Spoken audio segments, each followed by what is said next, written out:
Hello बच्चों, let's read the question. Fill in the blanks. The pathogens are dash causing organisms. ये fill in the blank question यहाँ पे बोला गया कि जो pathogens हैं वो क्या cause करने वाले organisms हैं. Question का देखते हैं. Key concept.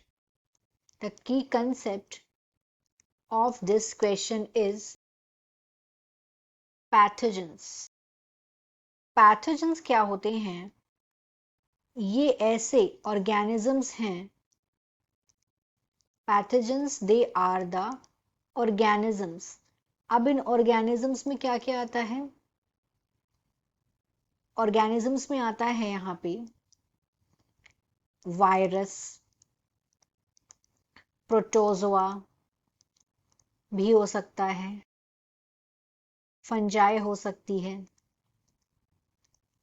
बैक्टीरिया हो सकता है और वोम्स हो सकते हैं. तो ये चीजें हो सकती हैं माइक्रो ऑर्गेनिजम्स में. अब पैथोजेंस एग्जैक्टली क्या होते हैं? तो ऐसे ऑर्गेनिजम्स, इस तरीके के ऑर्गेनिजम्स. अब काफी सारे जो ऑर्गेनिजम्स होते हैं वो तो हेल्पफुल होते हैं, लेकिन जो पैथोजेंस हैं ये हार्मफुल हैं. तो ऐसे ऑर्गेनिजम्स जो कि बीमारी फैलाते हैं, दोज आर डिजीज कॉजिंग. तो ऐसे ऑर्गेनिजम्स जिनसे बीमारियां फैलती हैं उन्हें बोला जाता है पैथोजेंस. अब हम इसको एक एग्जांपल ले सकते हैं, जैसे कि बैक्टीरिया. अब सारे के सारे बैक्टीरिया जो है पैथोजेंस नहीं होंगे, लेकिन जिन बैक्टीरिया से बीमारियां फैलेंगी वो बैक्टीरिया हो जाएंगे पैथोजेंस. अब हम बैक्टीरियल डिजीज का एग्जांपल देखें तो टीबी ये एक बैक्टीरियल डिजीज है. इससे क्योंकि इससे क्या फैलता है? इससे बीमारी फैल रही है. तो कौन से बैक्टीरिया से बीमारी फैलती है?